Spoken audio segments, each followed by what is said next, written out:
My diagnosis was certainly something I didn't expect. I hit my mid-40s. I started to have trouble reading a menu at a dark restaurant or really small print. The optometrist starts doing some tests. A couple minutes into it, she stopped and she said, have you spent a lot of time outside? You seem to have a lot of sun damage in your eyes. She said, well, I need to run a few more tests. And finally, she turned to me and said, unfortunately, I need to let you know you have age-related macular degeneration.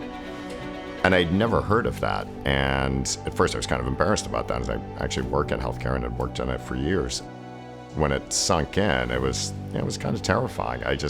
Never in my wildest dreams did I think I might go blind. Beacon Story, Foundation Fighting Blindness. After I got my diagnosis, I did what you're not supposed to do. And I went on, of course, Dr. Google and start looking it up. And, a couple minutes into that, I was like, all right, this is not healthy.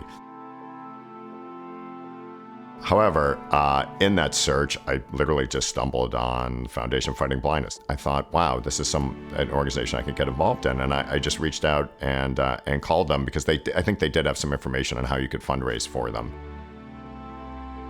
Had an amazing conversation with someone in the New York office, and I was so impressed with that. I thought, all right, I want to get involved with them. Running the Marine Corps Marathon in DC with the Foundation Fighting Blindness on my shirt and my name was incredibly rewarding. And to just be running down the streets of DC and hearing people cheering for my name and the organization, it was really rewarding. It felt like I was representing the foundation and, moving their goal forward. If there's a silver lining to this, it's a few things. Number one, it keeps me motivated to stay healthy, because one of the things I can do to sort of delay the progression is to live a really healthy lifestyle. So stay active, stay fit, and eating a really clean, healthy diet, which I don't always stick to, admittedly, but that does help to delay the progression. And the third piece is I just have to wear my sunglasses all the time. One of the neat things about doing sort of triathlons, it's really inspirational because I'll see people 10, 20, 30 years older than me still doing this. The people that age well, it's the ones that stay active and engaged. And so that's what I want to be. I'm not sure exactly what that will look like, but I want to stay active and engaged.